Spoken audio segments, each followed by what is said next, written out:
Today let us try to learn about simple stresses and strains. When a member is subjected to loads, it develops resisting forces.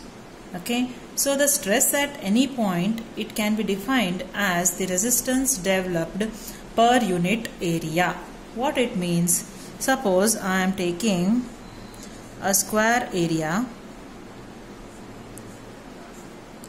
and each box here, it is 1 meter by 1 meter each box.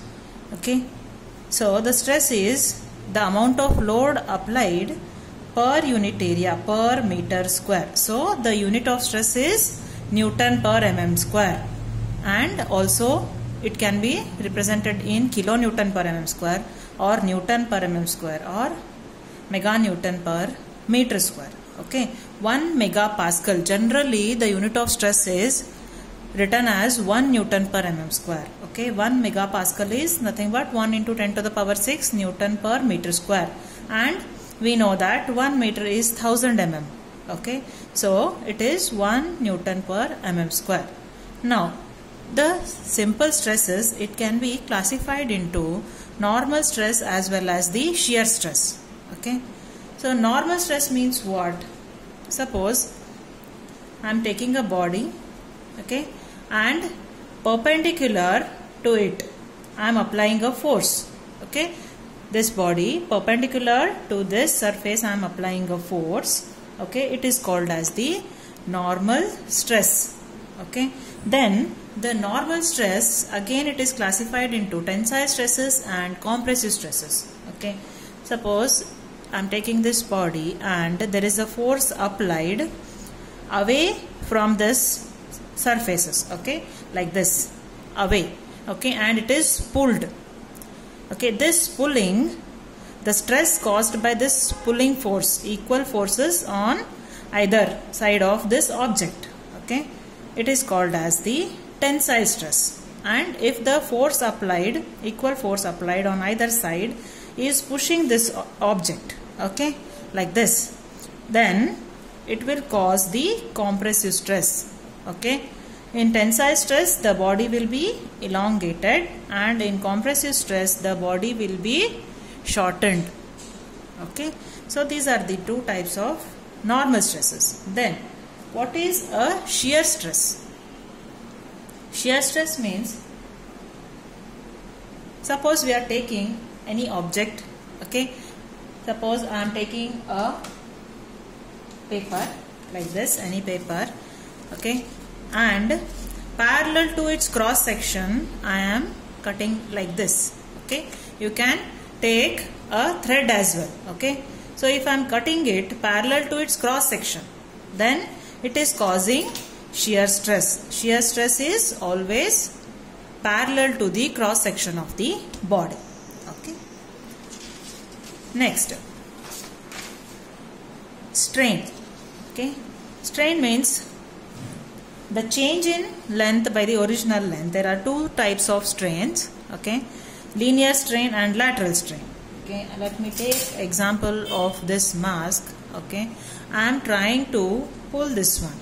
Okay, there will be change in length of this mask, and this is the original length. So when I extend it, whatever the difference in length that is occurring, that is the change in length divided by its original length. Okay, that is called as linear strain. When I am pulling this mask, there is always the lateral strain occurring. Means in the lateral direction, okay, there is the shortening of this mask. Okay, when I pull like this, okay, it is getting shrinked in the lateral direction. So the change in lateral direction by the original lateral dimension, it is called as the lateral strain.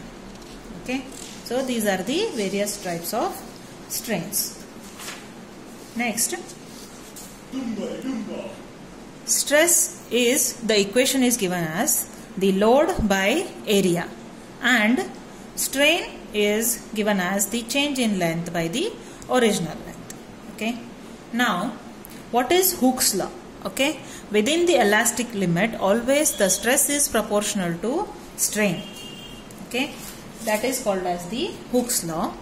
Stress is proportional to strain. Let us represent stress by small p and strain by small e.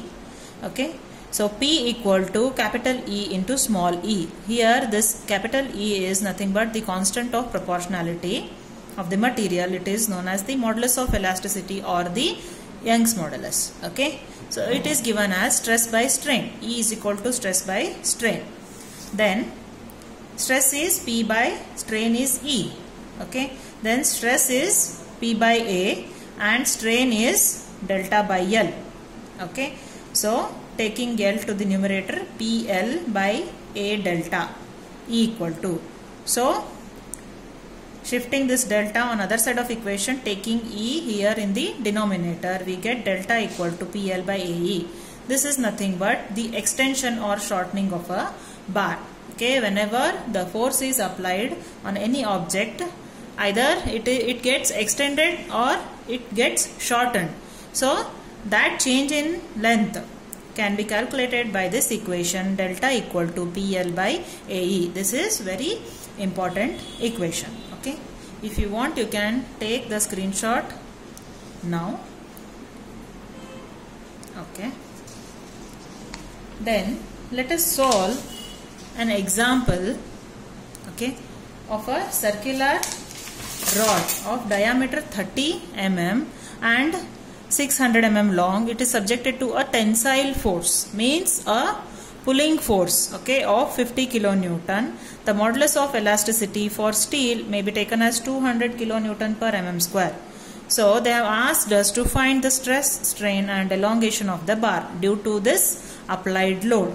Okay, so the load is 50 kilonewton, that is 50 into 10 to the power 3 Newton, and Young's modulus is 200 kilonewton per mm square, that is 200 into 10 to the power 3 Newton per mm square, and the length of the rod is 600 mm, diameter of the rod is 30 mm. Okay, first let us find what will be the area of the rod.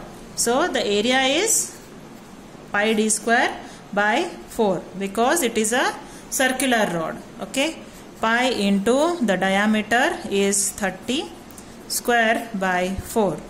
So we get 706.85 mm square. This is the area of the rod. Okay, next we have to find the stress. The equation for stress is, let us represent it by small p, stress, and the total load by area.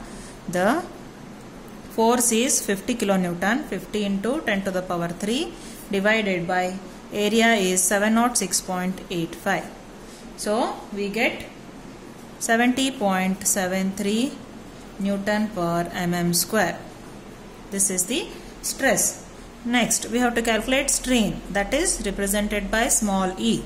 Strain equal to, just now we have seen, that is stress by Young's modulus. Okay, so the stress is, we have just now calculated, 70.73 Newton per mm square divided by the Young's modulus is given as 200 into 10 to the power 3. So we get 0.0003536. This is strain.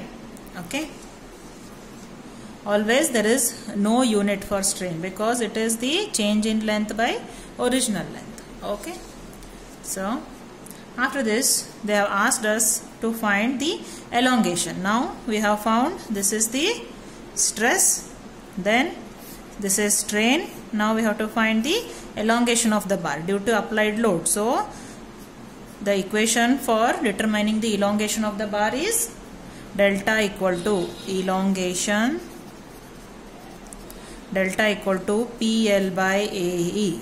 Okay, just now we have studied this equation. Okay, so the applied force is 50 into 10 to the power 3 into the length of the bar is how much? It is 600 mm. 600 divided by area. Area is 706.85 into E is 200 into 10 to the power 3. So elongation we get 0.212 mm. So this is how we determine the stress, strain and elongation of a bar. Okay. If you want, you can take the screenshot now. I will wait for 5 seconds. If you have any doubts or if you want me to cover any of the topics which you are not understanding, you can mention it in the comment section. And for the personal tuitions, you can contact me. The contact number is given in description box. Please like, share and subscribe to my channel and also refer it to your friends. Thank you.